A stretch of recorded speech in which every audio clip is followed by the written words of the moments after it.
सुर देवी सरस्वती दाई ज्ञान देते मौला वो माई। सुर देवी सरस्वती दाई ज्ञान देते मौला वो माई।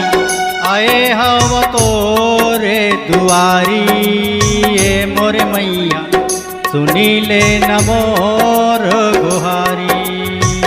सुर देवी सरस्वती दाई ज्ञान देते मौला वो माई। सुर देवी सरस्वती दाई ज्ञान देते मौला वो माई। आए हम तोरे दुआरी ये मोरे मैया सुनी ले न मोर गुहारी।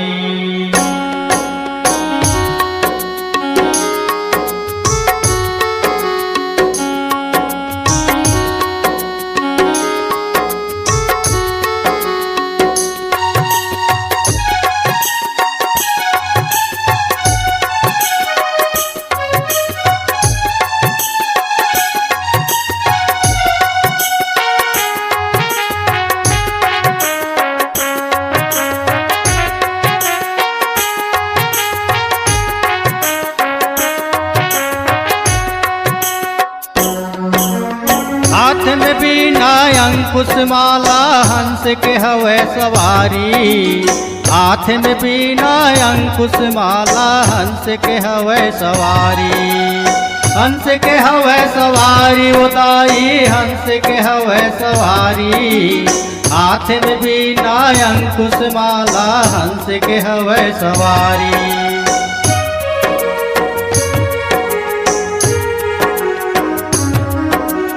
ज्ञान बुद्धि के जोर दे के तय हर थच अंधियारी। ज्ञान बुद्धि के जोर दे के तय हर थच अंधियारी। तय हर थच अंधियारी उदाई तय हर थच अंधियारी। ज्ञान बुद्धि के जोर दे के तय हर थच अंधियारी। ज्योति रूप तोरे अंग अंग सुकर। ज्योति रूप तोरे अंग अंग सुकर भगत जावे बलिहारी। आए हन मैया हमन तोरे दुआरी। आए हन मैया हमन तोरे दुआरी।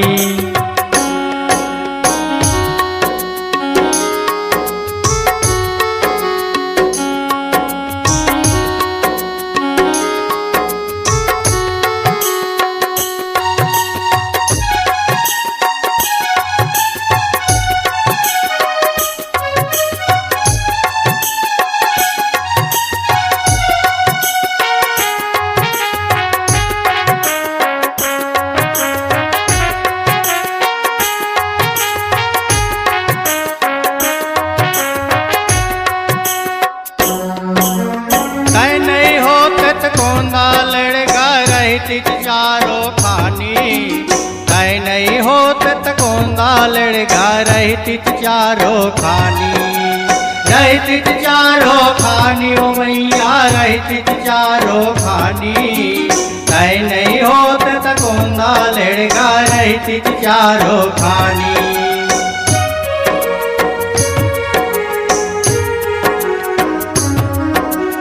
ना वेद शास्त्र बनतिच मैया नहीं होतिच कोनो ज्ञानी।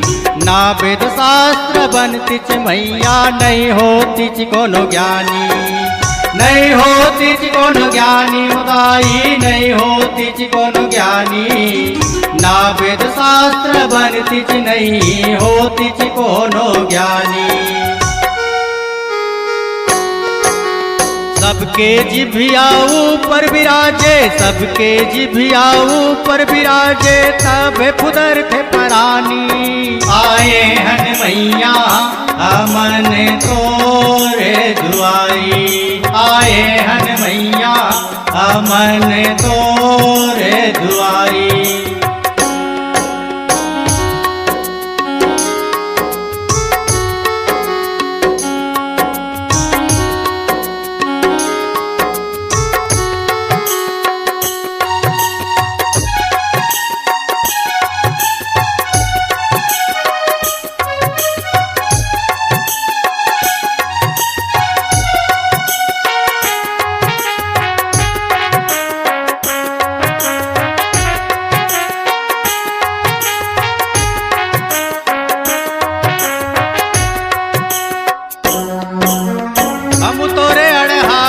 बेटायान बढ़िया ज्ञान सिखाबे।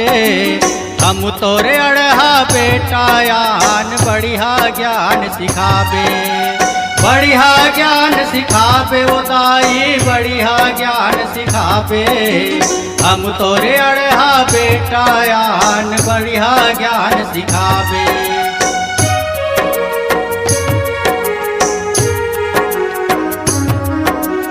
महतारी तय गया की मूर्ति झन बिनती ला भुलाबे। महतारी तय दया के मूर्ति झन बिनती ला भुलाबे। झन बिनती ला भुलाबे ओ दाई झन बिनती ला भुलाबे।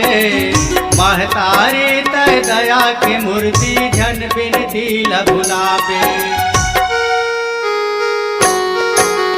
सबला तारे तय मैया सबला तारे तय मैया ओइसने हमोला तारबे। आए हन मैया हमन तोरे दुआरी। आए हन मैया हमन तोरे दुआरी। आए हन मैया हमन तोरे दुआरी। सुरदेवी सरस्वती दाई ज्ञान दे दे मौला वो माई। सुरदेवी सरस्वती दाई ज्ञान दे दे मौला वो माई। आए हम तोरे दुआरी ए मोरे मैया सुनी ले न मोर गुहारी। सुरदेवी सरस्वती दाई ज्ञान दे दे मौला वो माई। सुरदेवी सरस्वती दाई ज्ञान दे दे मौला वो माई। आए हम तोरे दुआरी ए मोरे मैया सुनी ले न मोर गुहारी। आए हन मैया हमन तोरे दुआरी। आए हन मैया हमन तोरे दुआरी। छत्तीसगढ़ी गाना सुनने के लिए हमारे YouTube चैनल को सब्सक्राइब करें और नए नए अपडेट पाने के लिए बेल आइकॉन को प्रेस करें।